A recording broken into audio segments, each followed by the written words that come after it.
Um, Good afternoon, everyone. I'd like to welcome you to this event on the foreign policy challenges facing the incoming administration. I'm Andrew Moravcsik, director of the Liechtenstein Institute on Self-Determination here at Princeton University, and we're holding this event in cooperation with the Hamilton Society. Very pleased to do that. We at the Liechtenstein Institute are committed to advancing scholarship and policy conversation about the major issues of global security and policy, especially those that impact self-determination, a theme that surely arises in discussions of what the possible impact of the Trump administration incoming might be. And we're fortunate today to be joined by two leaders and highly experienced leaders in this field. So I'm pleased to welcome again Steve Biegun here to Princeton. He has had a distinguished career in both the private and the public sectors.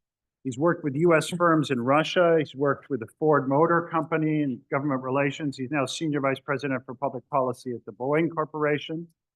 He served as an NSC staffer and then as National Security Advisor to Senator Bill Frist, class of '74. And most relevant for our conversation today, during the last 2 years of the first Trump administration, he served concurrently as Deputy Secretary of State and as Special Representative for North Korea. Joining Steve is Anne-Marie Slaughter, CEO of New America, former Director of Policy Planning at the US Department of State, and of course, a former Dean of this school. Her policy work has reshaped discussion and her scholarship and policy work has reshaped discussion on too many topics to name, but a constant thread throughout has been the role of networked diplomacy and innovative policy strategies in today's world. So with that, I'll turn it over to our speakers. Please join me in welcoming Steve Biegun and Anne-Marie Slaughter. Good crowd.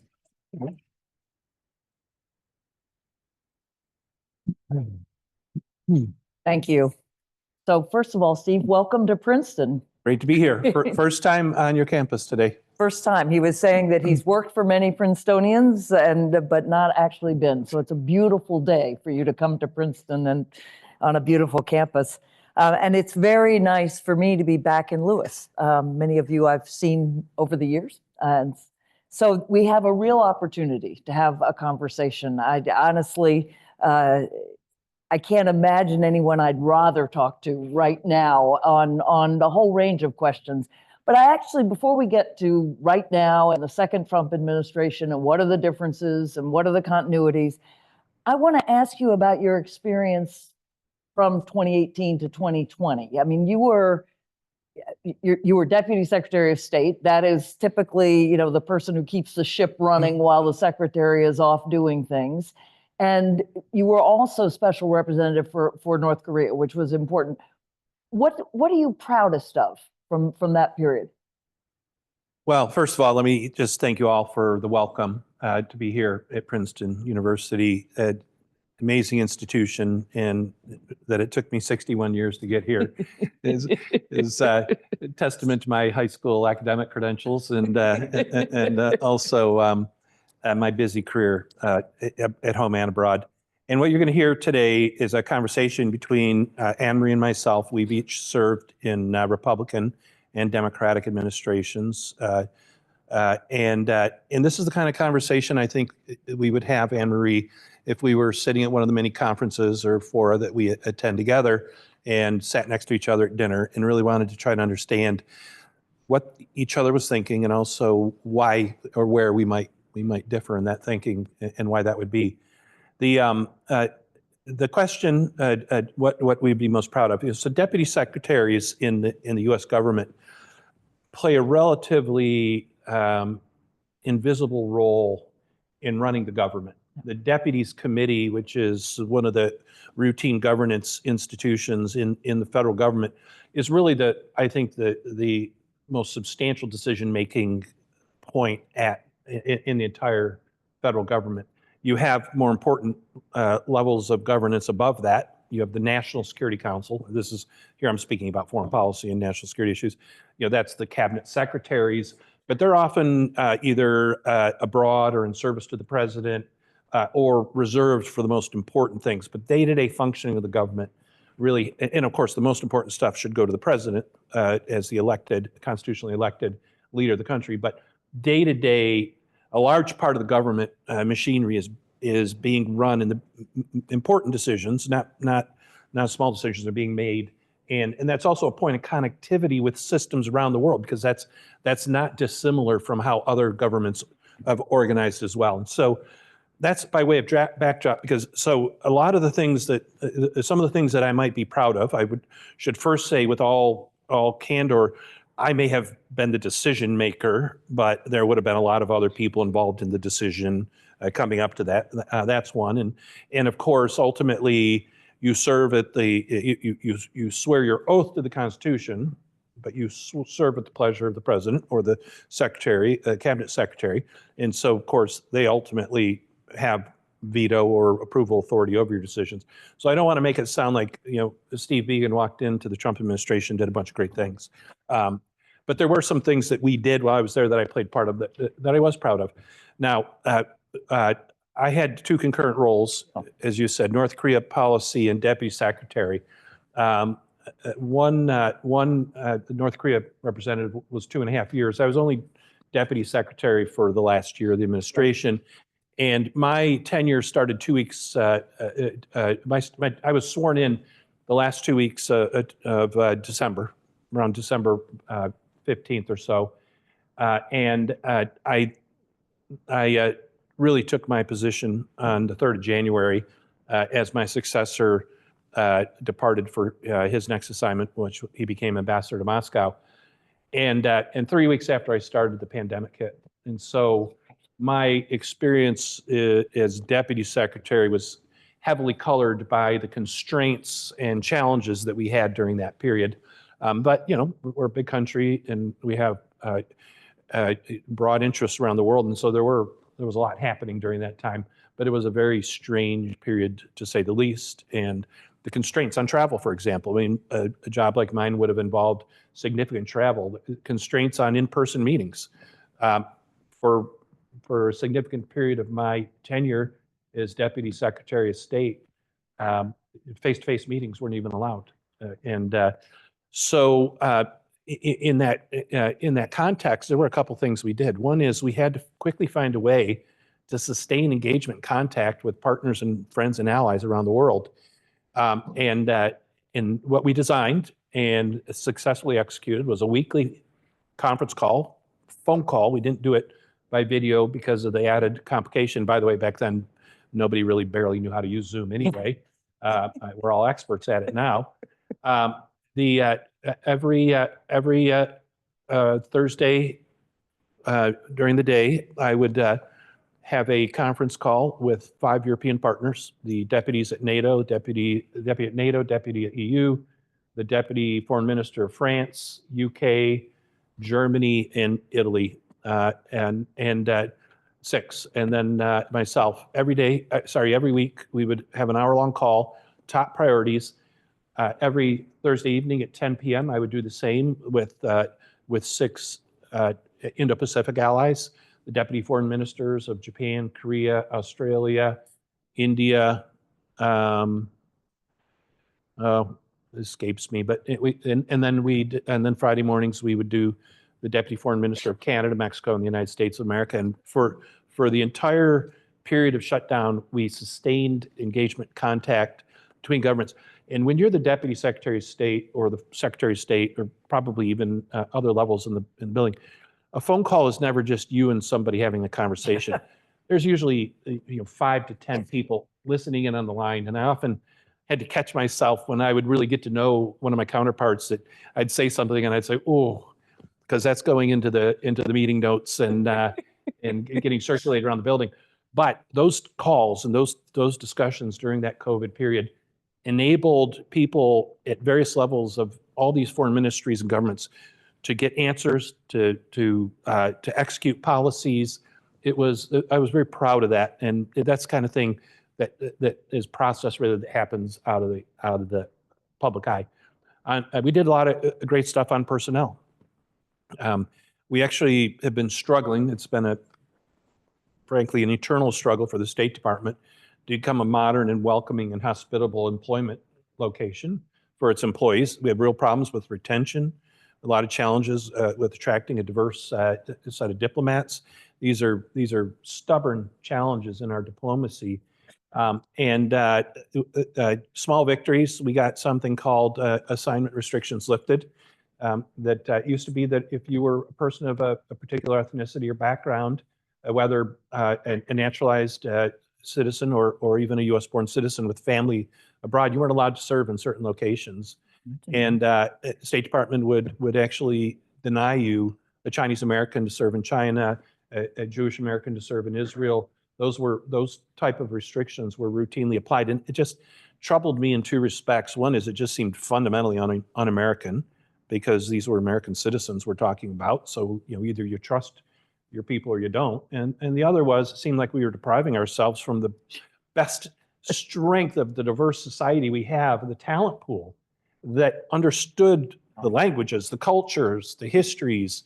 And so we got that restricted. We got that lifted, those restrictions lifted. So I did a lot of stuff on personnel, but on policy, I take near equal satisfaction on our successes as well as where we didn't succeed. So we worked for hours at end, and for one weekend, 72 hours straight, around the clock, keeping people awake, just trying to force an end to the fighting in Nagorno-Karabakh between the Armenians and the Azerbaijanis. We were unsuccessful. Ultimately, the facts on the ground dictated the outcome of that. I personally flew to Lithuania to welcome the deposed but elected President Svetlana Tsikhanouskaya to her exile in Vilnius in order to recognize and celebrate the vote of the Belarusian people to overthrow democracy through democratic means.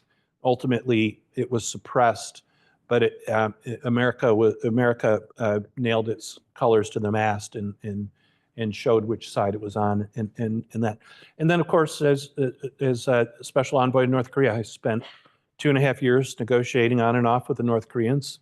They're cagey and hard to schedule and hard to get in the same room. I went to North Korea several times during that period, and we didn't succeed in getting to fundamentally changing the dynamic on the Korean Peninsula sufficiently to convince them to get rid of their nuclear weapons.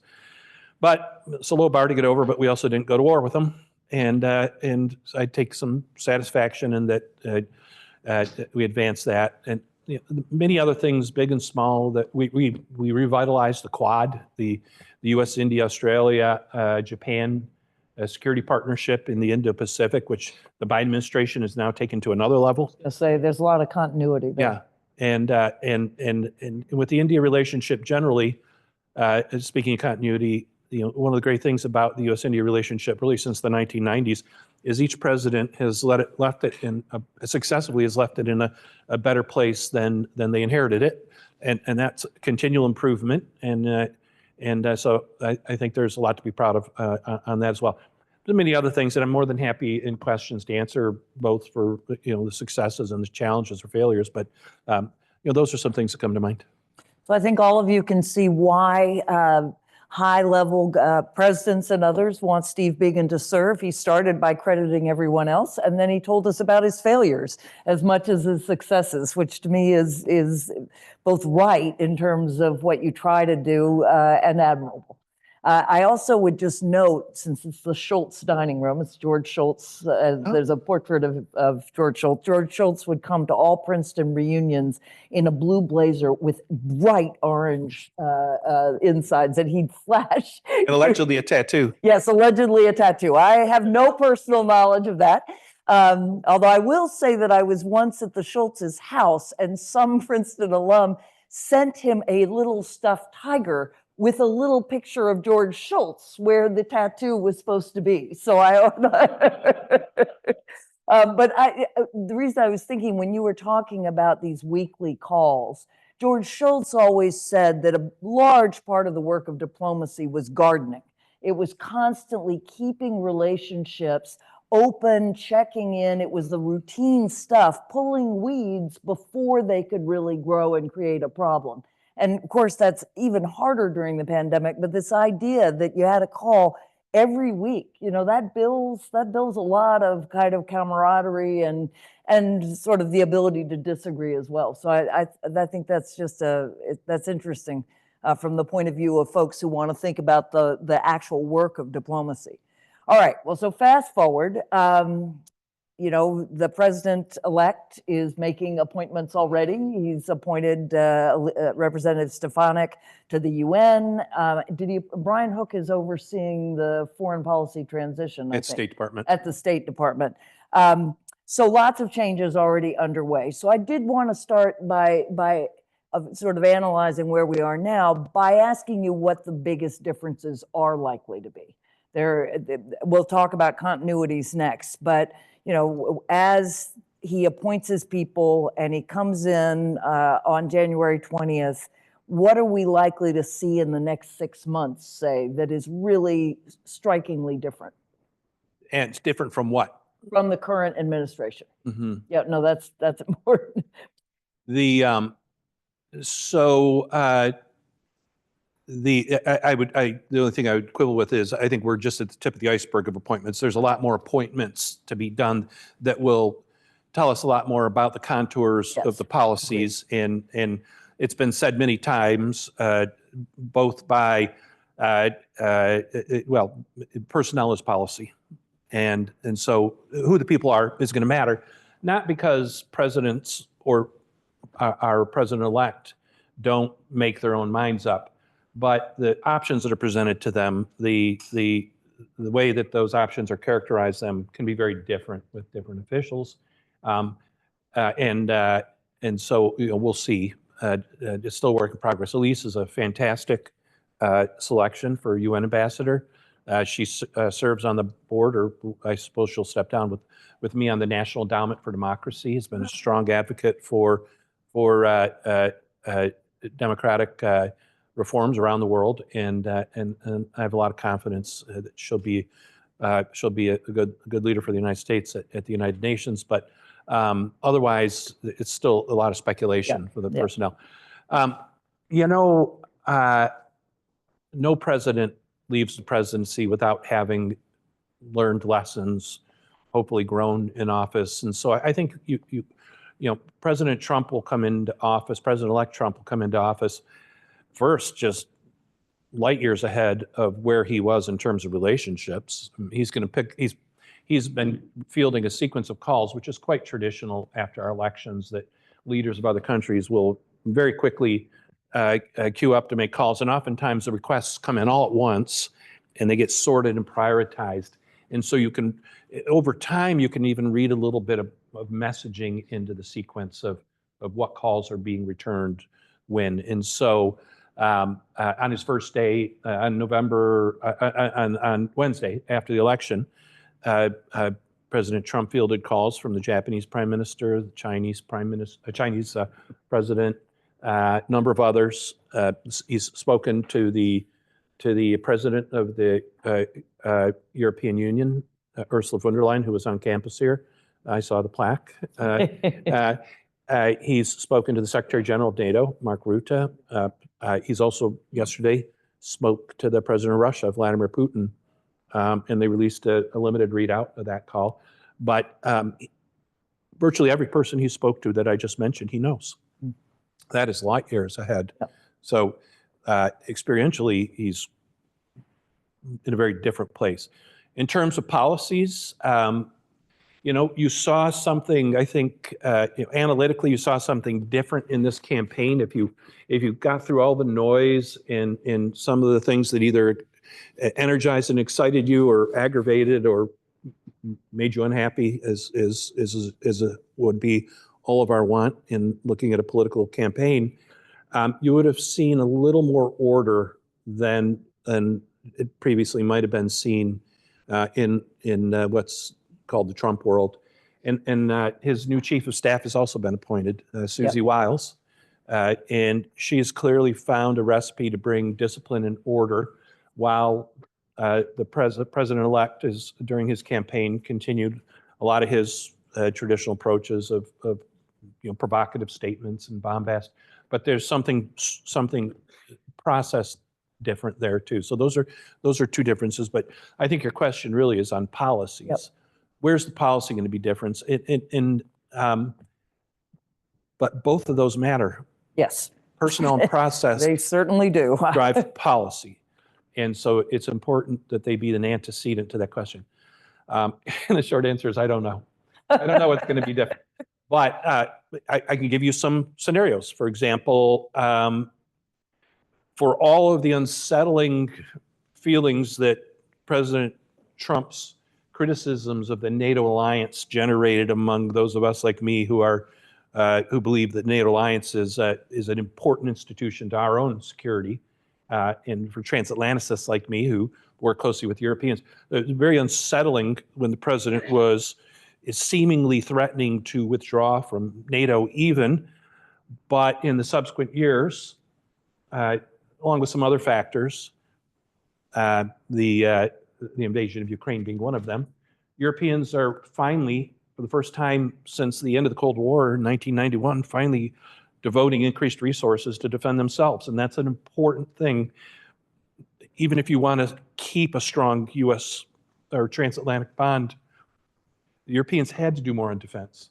I spoke to a German defense minister about 5 years ago at a dinner who wanted to know why are Americans being so tough on Germany? Why are they criticizing so much? And I looked at the minister, and Germany was spending 1.1% of its GDP on defense. It was one of the smallest defense budgets among countries of its size in the world. And the United States had tens of thousands of troops stationed in Germany to protect Germany. Just a basic fundamental question of fairness, but also a hollowed out security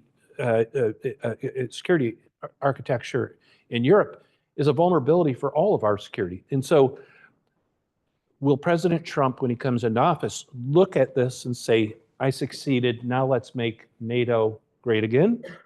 I mean, one could hear him saying that, or maybe he'll even say, I made NATO great again. Or will he say, okay, you made it 2%, now make it 3%, or make it 4%. Or now that you have sufficient funding of your defense, we're done. You're on your own. I don't know. And my sense is that personnel and who's advising him will have a lot to do with what the outcome of that is, but he'll have his own views too. So let's talk a little bit about Ukraine specifically there. And again, understanding, there's often a big gap between campaign rhetoric and what happens and the people around you. Absolutely true. If I think about on my side, the differences that certain appointments can make.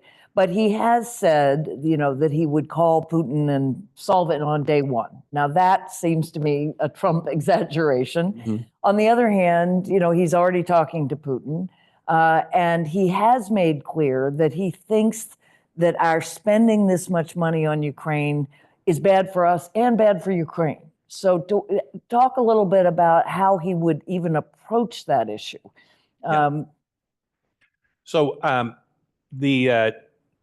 First, I would give you a framework for an analytical framework for evaluating what the president's doing. And the first is look at what he does, not what he says. Look through what he says to what he does. Second is primary source as much as possible, what you can to understand what he's actually saying. A third is plan your contingencies, plan your lobbying campaign, plan your advocacy, plan your political activism, but do it quietly because it can be a reward signal if it looks like you're panicking. I think it's helpful with any president, incidentally, but with President Trump. President Trump has never said that he opposes aid to Ukraine. That would not be the conventional belief of most Americans, and certainly not people who are passionately supportive of the sovereignty and independence of Ukraine as I am. And I'm way out there on Ukraine. I have to warn you.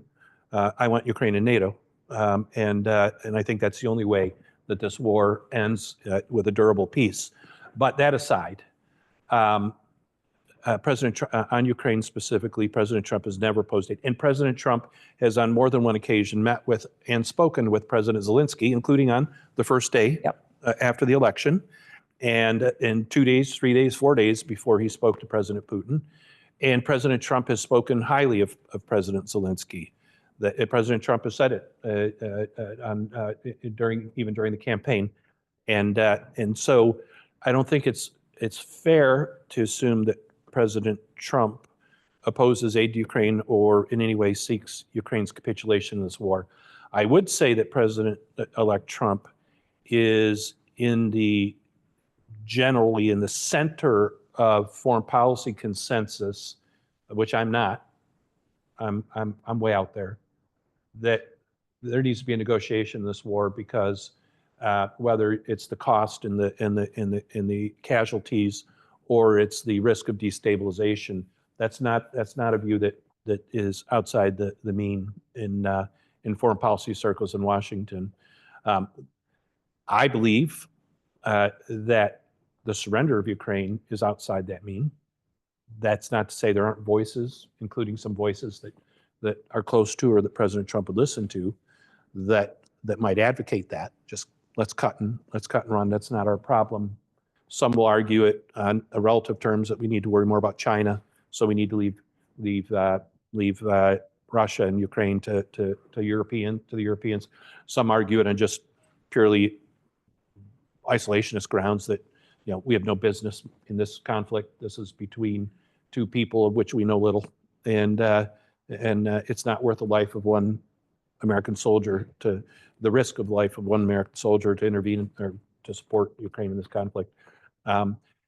Trump's in the mean on Ukraine policy in seeking negotiations, but aspirational negotiations are not negotiations, and this is going to be a hard one because one of the keys for a successful negotiation, essential, is that the two parties are prepared to negotiate. The other is that you got to get the incentives right so that the outcome can be supportive of the aspirations of both sides. I don't see the conditions yet present for the two sides to want a negotiation. I think Vladimir Putin has not abandoned his initial aims, which is to subvert the nation of Ukraine in its entirety to Russian control. And until he either pays a high enough cost, his economy, sanctions, sadly, the death of so many young Russian boys, as well as Ukrainian boys and civilians too. I don't think Vladimir Putin's there yet. And I'm not sure what gets him there, but I think the possibilities of a successful negotiation, other than surrendering Ukraine to Russia, I think that the likelihood is very low. That's not to say that won't develop, and that's not to say you can't create conditions for that to develop as well. When Henry Kissinger was negotiating with the North Vietnamese to end the Vietnam War, and the North Vietnamese were proving to be intractable and stubborn in the Paris talks, the Christmas bombing happened. Terrible, killed a lot of people, brutal, but North Koreans came back to the table and negotiated and ended the Vietnam War.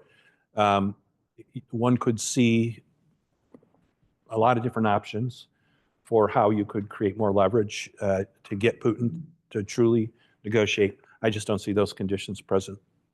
So thank you. It's, to me anyway, it's very interesting to hear you describe what that spectrum is, and in terms of negotiations and where you are on Ukraine and NATO, and he being in the middle. So I thank you for that. I want to sort of follow that up, but turn you to the Middle East, because one argument for the president-elect's ability to sort of get a settlement is that at some point, and maybe not today, but at some point, Putin has to know that he's not going to get a more favorable sort of position in the White House on the U.S. side than he is right now. Certainly that, Biden has from the beginning said, absolutely not an inch. He's taken a very maximalist, pro-Ukrainian position I've heard this argument that, Putin would rather negotiate with Trump.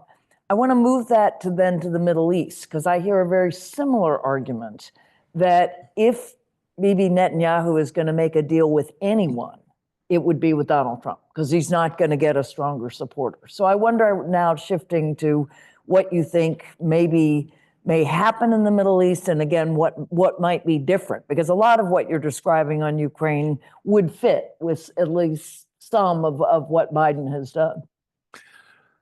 Yeah, so I don't know what Prime Minister Netanyahu wants, Anne Marie, and I think an end to the war and a secure Israel, surely that's something he wants, but to what extent security?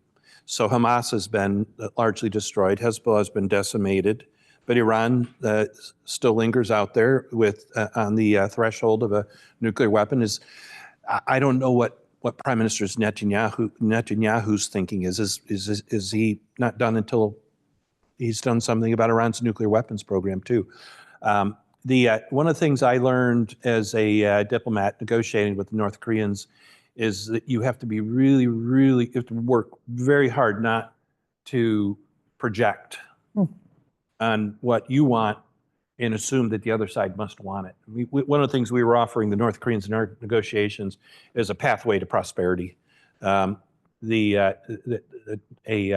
of trade, investment, of opening of their borders, and development of their economy. It wasn't in isolation from the other things in the negotiation, but it was part of it. And, we had to be careful not to project that somehow this would be really attractive to them because they're a totalitarian dictatorship. And what was really attractive to a totalitarian dictator was maintaining the dictatorship. And some of the things that we could offer that we would project to them that, surely this impoverished people must, and even the leader, even a dictator leading this impoverished people must want a better life for his people. I mean, for God's sake, they've had a famine and many millions are on the edge of malnutrition any given day. One flood, one drought, one bad harvest, and people are literally starving to death. Surely the leader would want to rectify that. But not so fast. Job one for the dictator is to maintain the dictatorship. And some of the things we were offering them actually might have made job one harder. Because it'd really be really hard to maintain a dictatorship in those circumstances. So I have to confess, I lost track of your question with my answer. No. You don't know what Netanyahu thinks, and I think this is. We have to be careful not to project on him. It's a really important lesson, because it is absolutely right. You look at, and you've read enough analyses, and you assume that for some people, they think that the Bibi just wants to stay in power more than anything else. I don't believe that. I think he does. He has a vision of what he wants to accomplish for the security of Israel. But you're right that how he gets there, who knows? So and does that mean that there has to be a war? I don't mean this in a dialectic sense, but does that need to settle the Iran issue as well? And if that's the case, then that's going to be a big challenge for the next president of the United States too, because I think it's fair to say that a U.S. president, whether it's the current or the president-elect, doesn't seek a war with Iran. No. But I can also see a president of the United States being put in a position where that's not really the question. Yeah. But and ending up in a war with Iran because of it. Without wanting it. Right. And it wouldn't be the first war in history that we got into, or a major power got into, that they didn't want to get into. Absolutely. That actually takes me then to ask you to talk a little more about the difference between America first, and if I think of the Trump foreign policy, I think of two things. I think of America first, and I think of peace through strength. And I'm not sure how those fit together. But if I look at the Democrat side of the aisle, the critique always is, first of all, America first was used in the 30s. But the claim is always, whether it's the same or not, it's isolationism. So I'd love for you to explain the difference between that America first idea, which is certainly, I remember when Trump first came up with it in 2015, and there was kind of shock waves through the foreign policy establishment, how you would describe that differently or maybe the same as isolationism. And I'll just say, when you look at war with Iran, one thing is very striking, that President-elect Trump does not want to send American troops out into the world militarily. I'm not saying he wouldn't under any condition, but I do think it's very striking that that's what he argued in his campaign and the debate with Vice President Harris. He was constantly pointing out, under my presidency, I did not send troops anywhere. And I ended wars. So isolationism, America first, peace through strength. Yeah, I understand the question. It's not an easy one to answer, but it does strike me that my understanding of peace through strength, which was formed during my formative years, were from 1979 to when I arrived in Washington in 1986 during Ronald Reagan's presidency. It was a very different peace through strength, I think, than is conceived of today. I think there are elements of this peace through strength of minimizing our engagement or entanglements. And so, that, whether you call that isolationism, however you want to label it, I think, to be fair, it stretches back in the traditions of American foreign policy to the founding of the Republic, not just to the 1930s. Sure. No entangling alliances. No entangling alliances, George Washington's farewell address. And also that address was just a reflection of the battle going on between Jefferson and his allies on America's noble mission to advance democratic ideals around the world, and George Washington's loathing of us becoming entangled in the affairs of other countries and dragged into their ancient conflicts. Ronald Reagan was definitely more of the Jeffersonian view than the Washingtonian view. I'm not making any comparisons between Reagan and Jefferson or Trump and Washington, but the thread stretches back in the traditions of American foreign policy at the very beginning. But there's other elements of what has, I think, become known as American First too, that also extends to economic policy, and trade, and tariffs, and even investment, although mostly trade-related investment. I was with Ford Motor Company, and we were opening a plant in Mexico when President Trump was announced he was running for the presidency. He came down that escalator in Trump Tower and took his first blast at Ford Motor Company. That plant was never built, incidentally. It was the concrete was poured, but it was never finished. So there's the economic element to this America First mindset. But there's also the Declaration of Independence juxtaposition of a decent regard for the opinions of mankind that can be juxtaposed against this. But I had an illuminating experience as a representative of the United States of America, traveling abroad, as I did, even for the brief period before the pandemic, and then by June of 2020, we were back on the road with a lot of precautions and COVID testing. That I expected, many of my counterparts who I would meet with would ask a question like that. what is this American first business? And a lot of people who I've known for my whole career, and I found something illuminating but slightly dispiriting too, is that they always thought we were America first. That's where you were going. Yeah, and What's new? that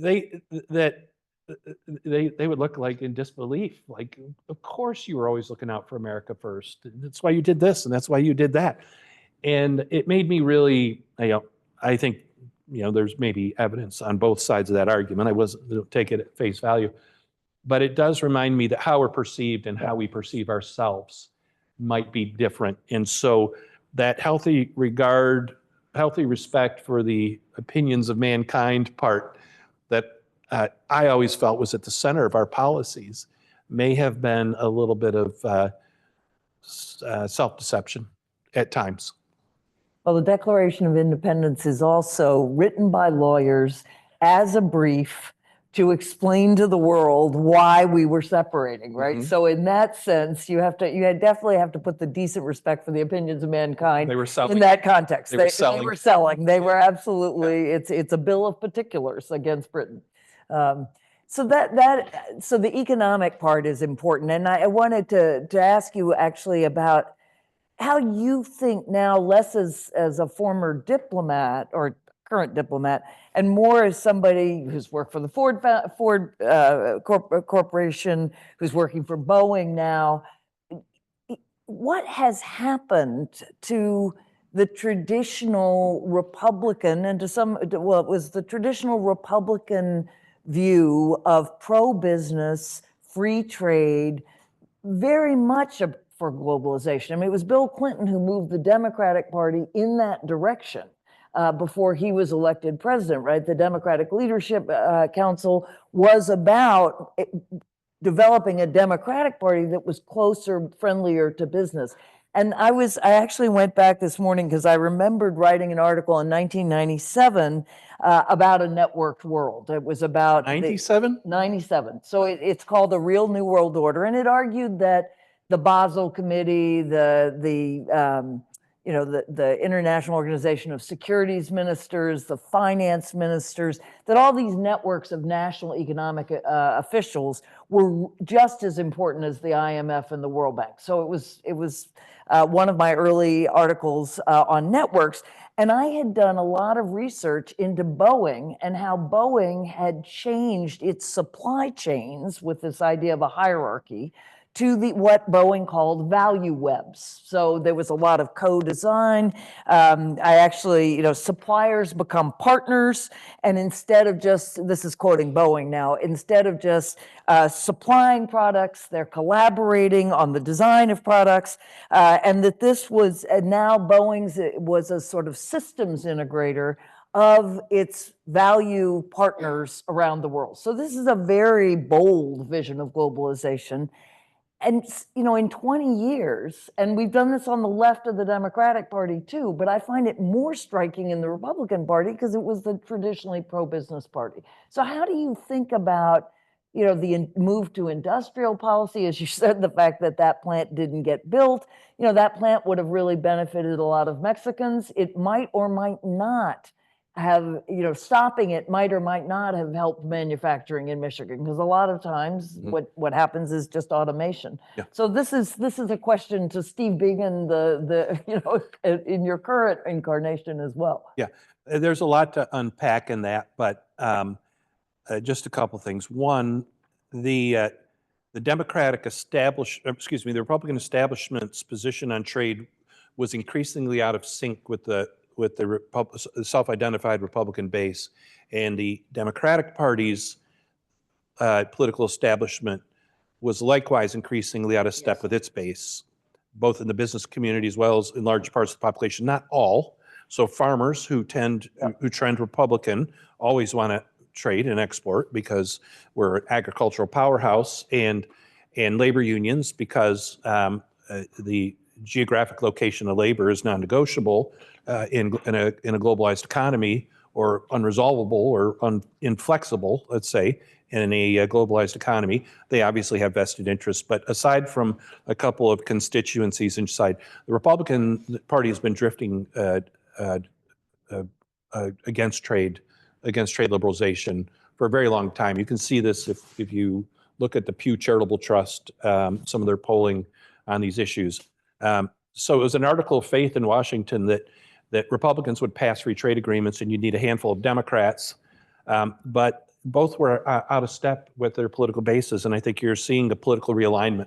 In fact, in political science terms, so I'm sure there's political scientists in this room, this was a realignment election. This wasn't just a change in power. This was a reorganization of the groupings of society within and among them.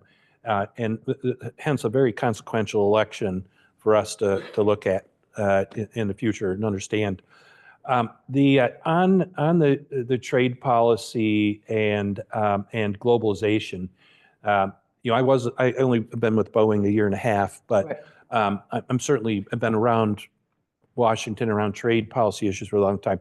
That world was extraordinarily good for the Boeing company. That globalized, frictionless trade around the world, and for many other companies as well.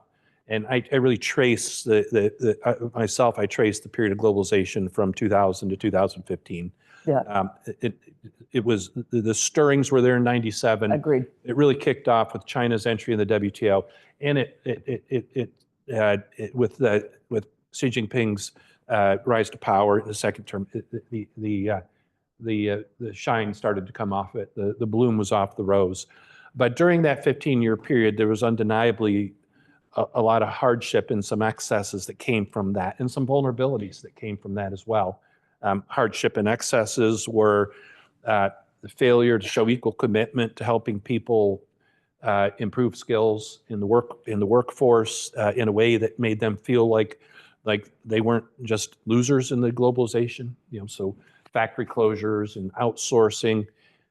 And also even inside corporations, inside the manufacturing world, the de-integration of vertical businesses, supply chains and suppliers, which were previously owned by large OEMs, spun off. The OEMs became OEMs.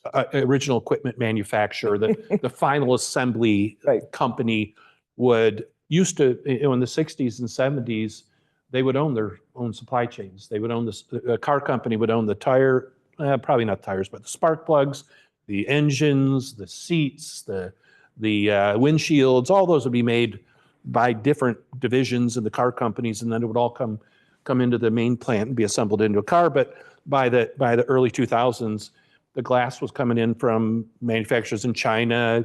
The seats were coming in from somewhere in Europe, and so on. And that unlocked huge profits, but there were human consequences to that, undeniably, and perhaps even some deeper societal impacts, things like the fentanyl crisis, the opioid crisis in the country, and dispirited manufacturing communities, the urban decay that we've seen in places like my hometown of Detroit, which is now coming back, incidentally. If any of you want to see a great comeback story, Detroit is really reborn as a beautiful city, and it's a great thing to see.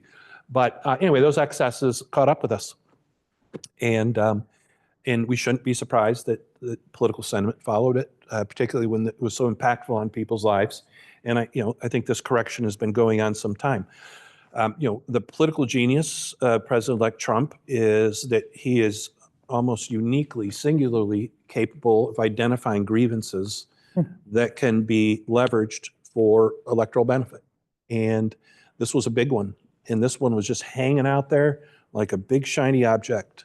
President Obama, as a candidate for president in 2008, in his primary against Hillary Clinton, flat out called for the United States to withdraw from NAFTA. That was his position. He repeated it in a letter to the head of the United Steelworkers that he would immediately withdraw from NAFTA as president, that it was a loser for America and for American workers. And then he was president. I had completely forgotten that. Then he was president for 8 years, and he didn't touch it. Donald Trump came into office, or ran for president 8 years later, and said he was going to pull out of NAFTA. And he darn near did. He renegotiated it on terms that actually, in the end, won the support of labor unions and businesses alike for different reasons. I think the businesses because they feared the complete collapse of NAFTA. It's now called USMCA, and labor unions because they felt it was probably the best trade deal they'd gotten, and since trade deals have been negotiated. So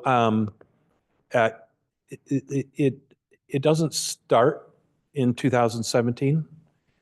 It was under the surface. It was why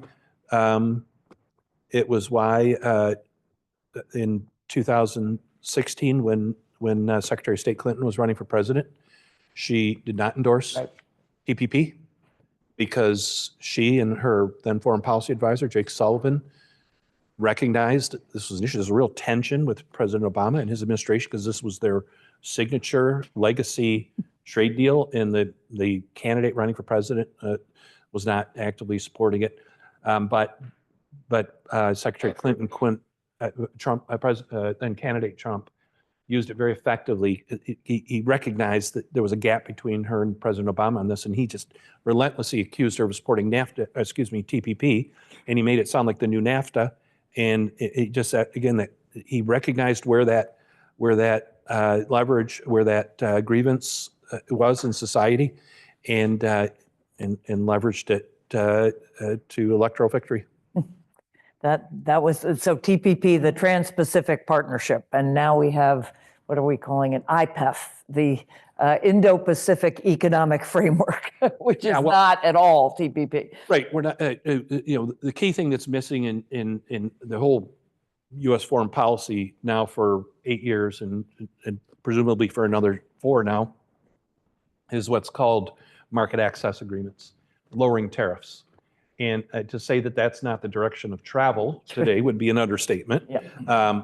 But this is what our trading partners are looking for. And this is, in my view, one of the huge missing elements of what is an otherwise successful reallocation of U.S. interest and resources in the Indo-Pacific to address the looming concern that it is out there with China. But absent an economic policy, and IPEF, the Indo-Pacific Economic Framework, is a fig leaf, if I may. I'm not going to disagree with you on that. Absent that, we're not going to build. I worry that we're not going to build the kind of durable partnerships in the region that can allow us to offset the attractiveness of China's scale to many of these economies. So you all should get your questions ready. I'm going to ask you one more. We have been talking mostly geopolitics, right? Ukraine, Russia, China, Iran. The 2022 National Security Strategy says that, of course, the United States faces geopolitical threats in the world, but it also says that equally important are the set of transnational threats, starting with climate change, infectious disease, food security, water security, terrorism, energy security. So what is going to is there going to be room in the Trump foreign policy for addressing any of those? And I will say specifically with climate change, he'll pull out, I expect him to pull out of the Paris Agreement again. I think, honestly, that's not good, but it's not going to affect a lot of real sort of work to reduce emissions that is ongoing and sort of under the surface. But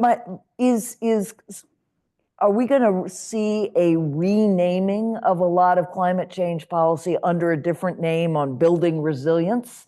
And so that there won't be that much actual change, or are we going to see things like an effort to roll back the Inflation Reduction Act, which is the biggest investment that the U.S. has made in actual technology to reduce emissions? The short answer again is we will see, but analytically, I don't see an avenue for us to address global issues without global action. And there's a lot that are front of mind for different people, whether it's climate change or future pandemic. some of these issues are baked into the basic network of humanity that defy national borders, and without global cooperation, you can't address them. You can't. One nation can't control a pandemic. The Exactly. COVID-19 experience more than abundantly taught us that. I look to national security issues, and this is one area that I think will really test the incoming administration, is that how do you get coordinated, aligned action between friends, partners, and allies when you're imposing high tariffs on their economies, or you're not bringing some skin into the game in terms of being aligned and globally attuned to these issues. And we can't, we could not, if things don't go well with China, and they're in a pretty bad state today, I don't see America being able to address a challenge of this magnitude by ourselves. We need our friends, partners, allies in the Indo-Pacific and elsewhere. And so, asking them to show up when we need them and not being there on things that they need us for is going to be a real challenge. Now, I also don't see how we can solve issues like immigration and border issues without, for example, addressing some of the fundamental issues in Latin America of breakdown in governance, of corruption, of organized crime, and just abject poverty that are both drivers and consequences of those various social ills. I don't know, the ingenuity of people who are desperate to escape desperate conditions to have a better life is going to be hard to overcome with any barrier or obstacle. We have to have policies that get to the root causes of issues like that. And so will we go there? I don't know, Anne Marie, but I think if we don't, it's not going to be. It's going to be really hard to be successful in foreign policy. All right, it's over to you. There's a question right here. Is my sound okay, incidentally? Yeah, okay. Hi, my name is Nathan McCoy. Thank you so much for being here with us. I'm a second-year MPA student, so hoping to work in foreign policy in the spring after graduation. I think I speak for a lot of my fellow classmates who want to work in foreign policy, represent the U.S., but are concerned about things like Schedule F that could lead to the political, or just make things much more dependent on the political whims of President Trump as far as civil service work, or hiring freezes and other policies that might make it hard to get into working in foreign policy. I was wondering if you could speak to those concerns, if there are any thoughts you have about that. Yeah. Thank you. Yeah, thank you. So I do mentor a lot of students in your similar position. I taught at University of Michigan at the School of Public Policy, and a lot of my students are in Washington. First of all, there's many ways to serve your country if your passion is international affairs. Yes, there's the executive branch, and there's a plethora of opportunities in the executive branch. There is the Congress. There are NGOs, nonprofits, think tanks, so there's a place for everyone who wants to serve a cause, their country, in international affairs in Washington. And politics too, incidentally. My whole career has been at the intersection of politics and policy. I've never been a career official. I've always been appointed, whether it was on Capitol Hill or in the White House or in the State Department. And I loved that, I loved that intersection because we should be compelled to have democratic support among our people for the policies that our officials make. And so if we left it simply to experts or to people who, the mandarins of foreign policy, and there was no democratic connection, it seems to me that we're getting away from the original ideal of our government. So politics is another one that I highly commend. Politics gets a bad name, but it can be a noble profession because it is giving voice to people. So don't rule out the political course either as a politician or as an advisor to a political leader, or as an expert on Capitol Hill or any of this sort. So by all means, and it's two other pieces of advice, or one observation, one piece of advice. It is always an honor to serve the United States of America. I found that in my whole career, and it's a noble cause. The other is, if you want a job in Washington, move to Washington. The first thing I tell every aspiring person who wants to start their career, move to Washington. You got to be there, and it is a land of opportunity.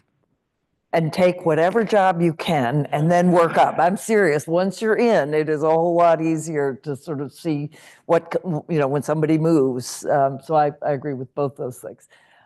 Over there.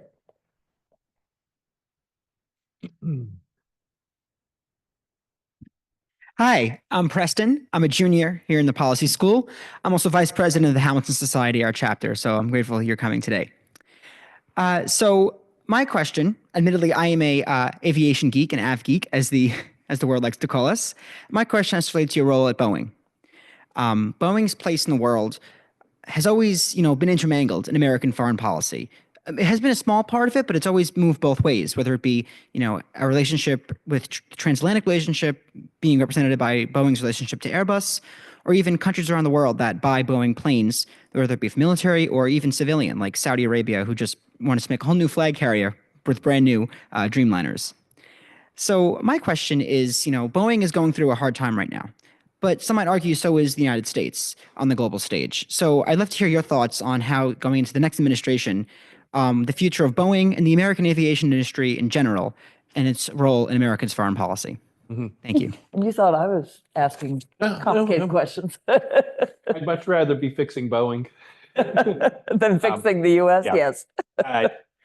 It's no news flash that we're having a moment at Boeing right now. It has been a challenging year. We have a brand new CEO, Kelly Ortberg, who's really trying to tackle some of the root causes of the issues. Some of them I was mentioning earlier. Some of the excesses of globalization. So that globalized and relatively frictionless global trading environment enabled companies like the Boeing company to build extraordinarily profitable and successful a successful business model, but it didn't prove to be super resilient. And the COVID pandemic, for example, really was a shock to companies with global supply chains. Just the flow of trade was interrupted. Aside from the fact that all air travel practically was suspended, or a substantial amount of air travel. But also it demonstrated, not just in the aerospace industry, but elsewhere, that some of the de-integration of the vertical business model created too much vulnerability because it was out of control of the company. And so this is why Boeing has made the decision to buy back the company that previously had been the division at Boeing that built its fuselage, the Spirit company. This is something to watch for those of you who are focused more on international economics or economic policy, is that some of the factors that we've been talking about here in geopolitics and otherwise are starting to cause a redirection or reconsideration of things like the de-integration of vertical business models. There are reasons why. You can see it with industrial policy driving semiconductor production back in the United States. You see it around a lot of pharmaceutical issues. You see it also in manufacturing companies that need more control over their source of supply or their supply chain.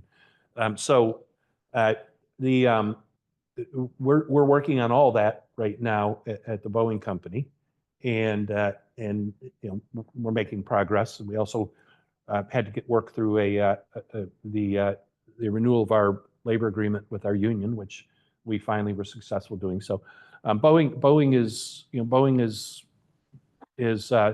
ready to start gaining altitude to coin a phrase. I don't know if I heard your full question though. What was your question? What your?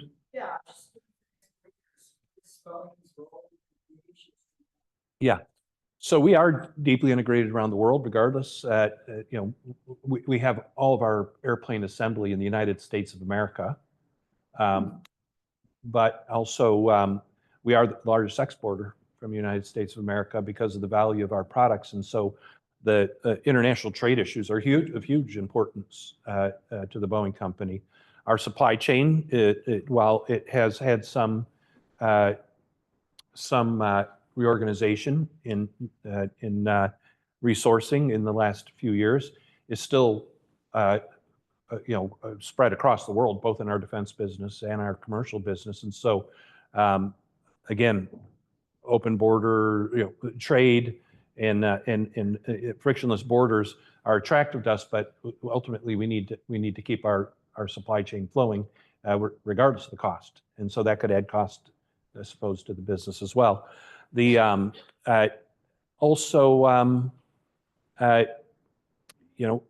if the United States does withdraw from the rest of the world, it creates opportunities for our competitors.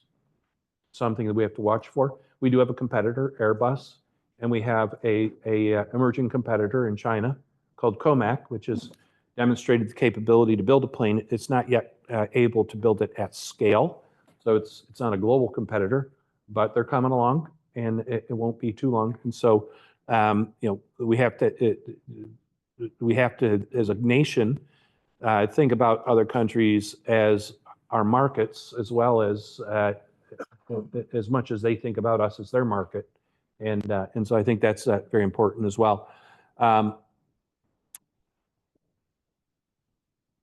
Most of our concerns would fit into the economic side, for sure.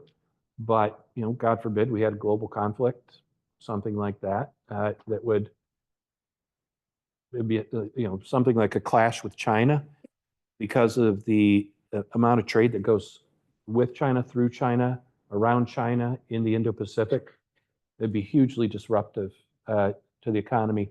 You really can't plan for the black swan scenarios. That's the challenge of business. But all the other risks, we spend a lot of time working through, trying to create a more stable business model. And the next 4 years aren't going to be any different in that respect than the last 4 years were, quite honestly. So I'm trying to call from equally across the board, there in the center.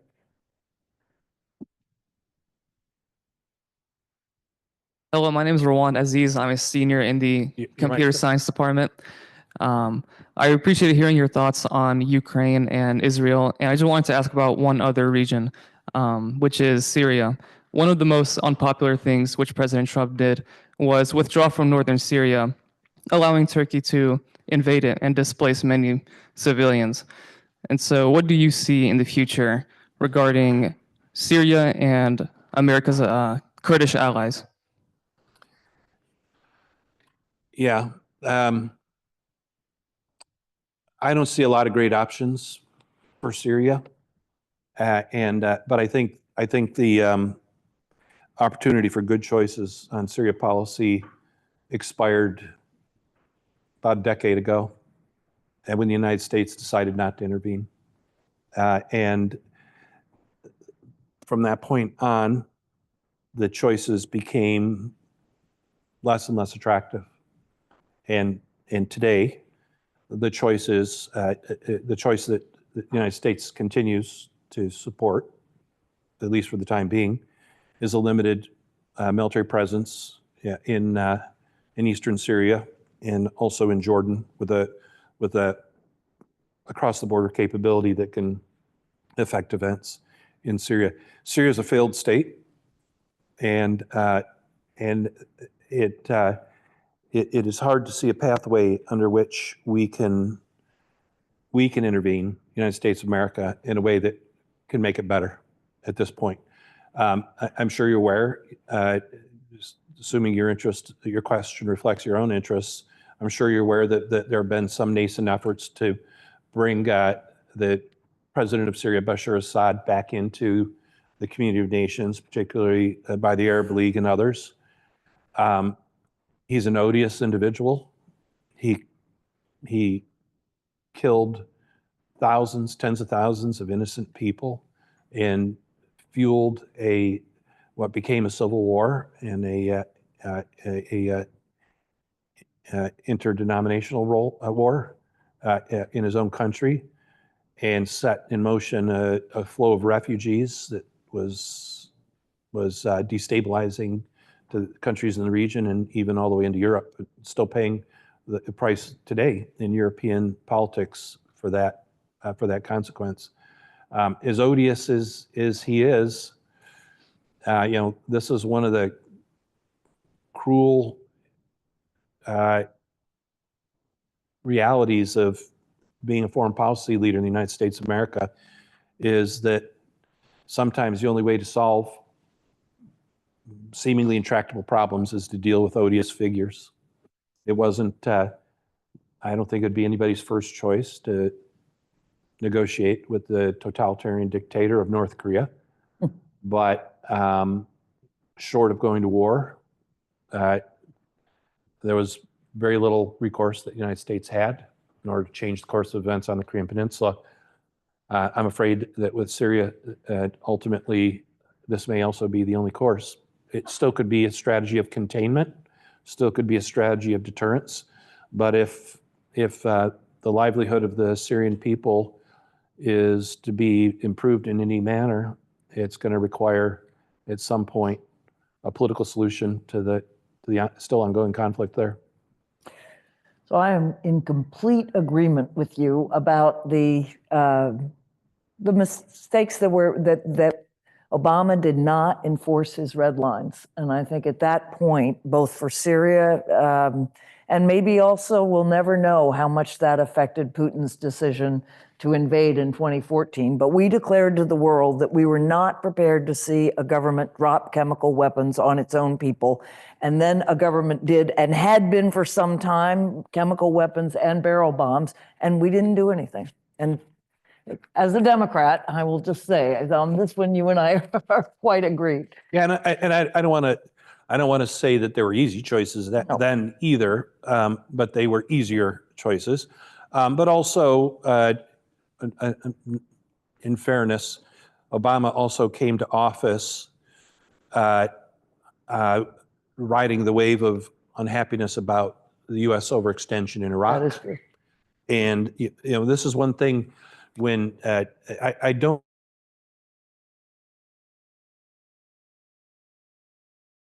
history, because it defies the ability to digest and reflect over time that what happened. History is better written by historians rather than in a contemporary sense.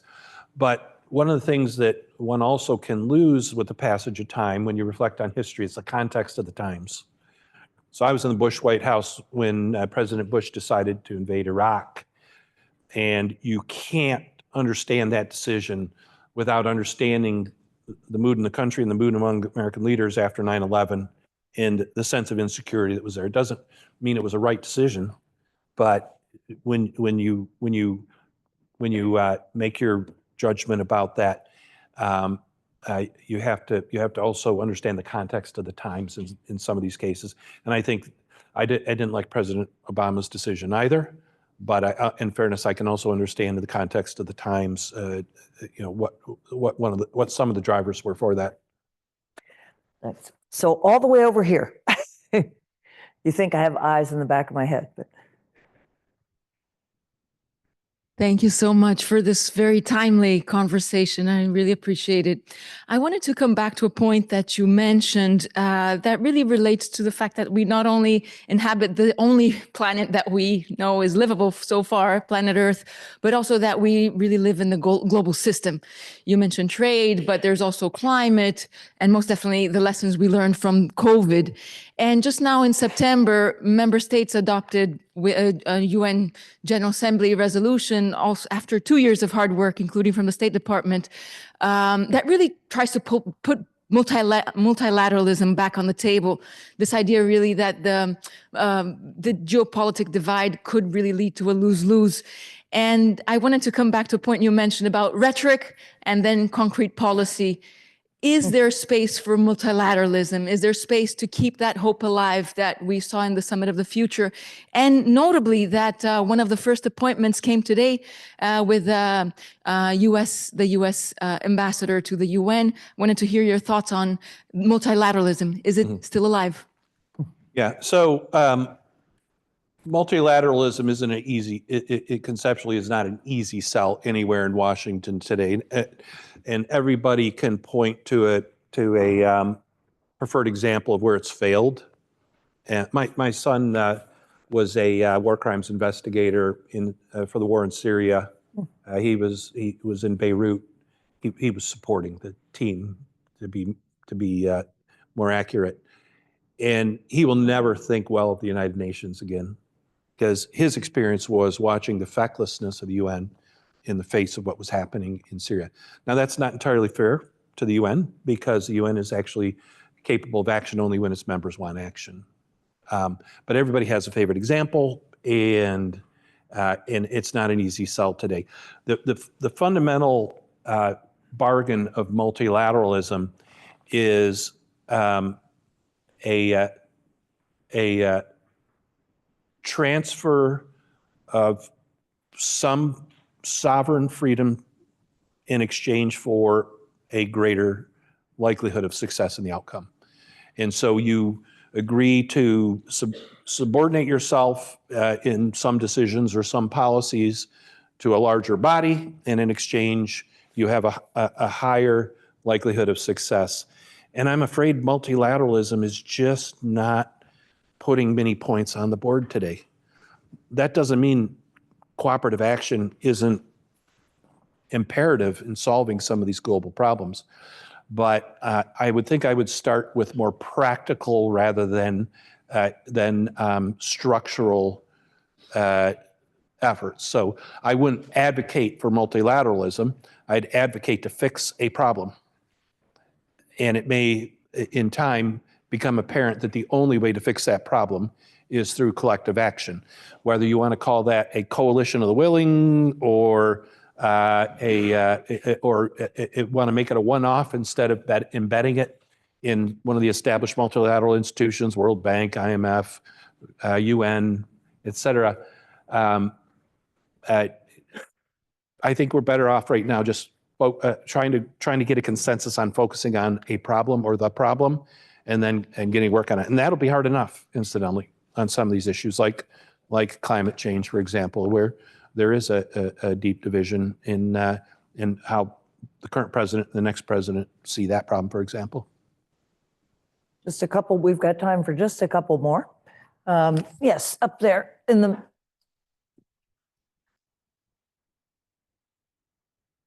Thank you so much. Super valuable advice to all of us and insights. So thank you. I wanted to ask about negotiating, especially with people who have fundamentally different policy objectives to you or the US. What 2 lessons have you learned from negotiating with these people, these countries? Thanks. Yeah, I think I shared a couple of them, but you have to know your issue well, but you aren't necessarily aided by being so connected to it that it's your centrally driving passion. To have a successful negotiation, the parties have to want to negotiate. That's another one, fundamentally, and that's why I don't see a strong likelihood to a negotiated end to the war of Ukraine right now. A third, very important, is to get the incentives right. You heard me say that. Each side, there are compromises can and have to be made in a negotiation, but each side has to see an outcome that is good for its own interests, and that's what I mean by get the incentives right.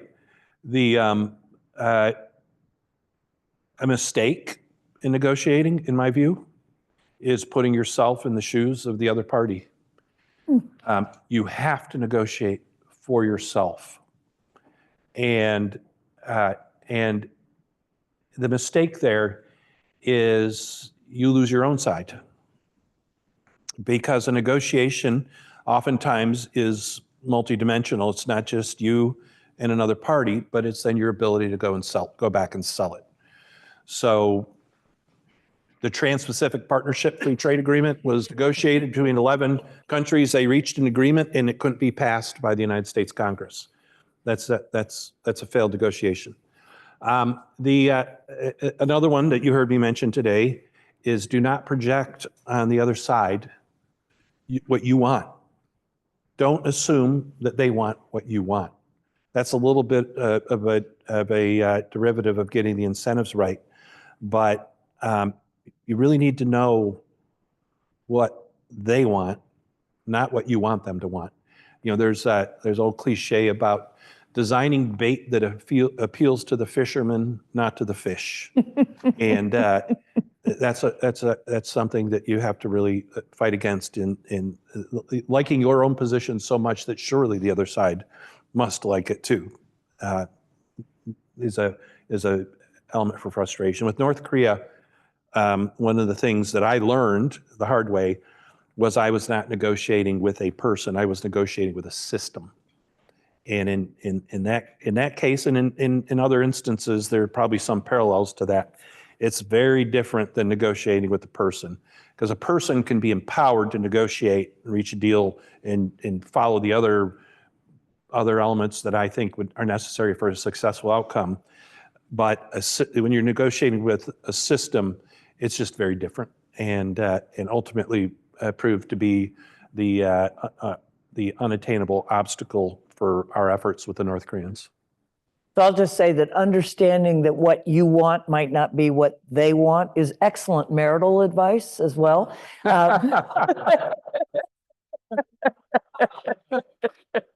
Just relationships in general. So there was actually another, right up there. I'm sorry, I'm breaking my rule, but two from here.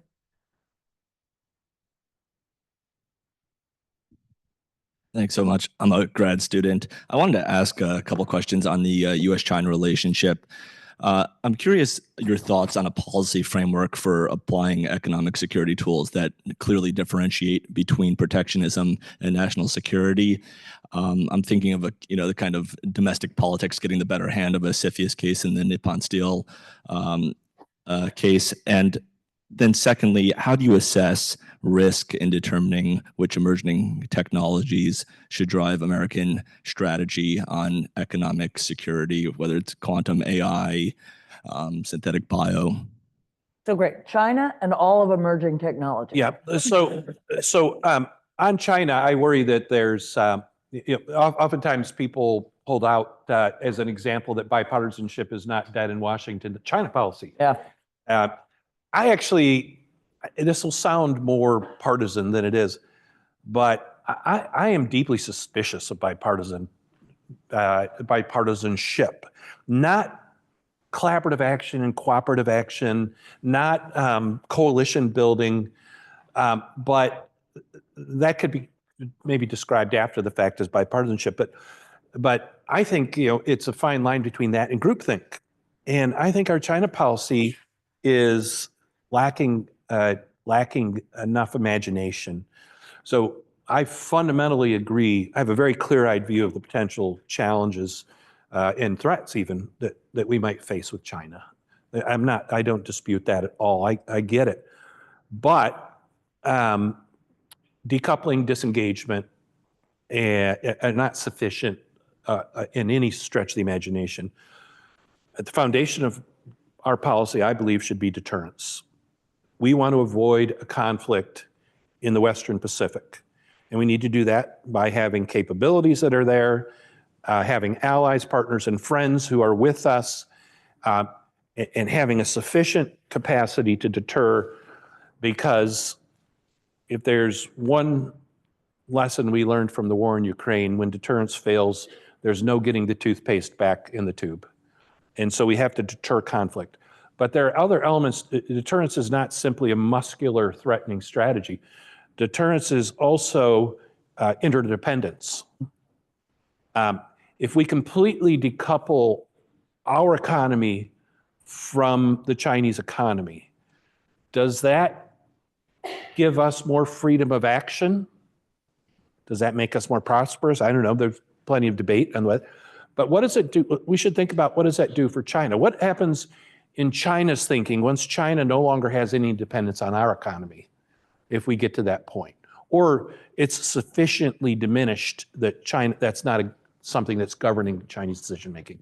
So I think we need engagement with China. We also need political engagement. We need to talk to the Chinese, military to military, political leaders at every level.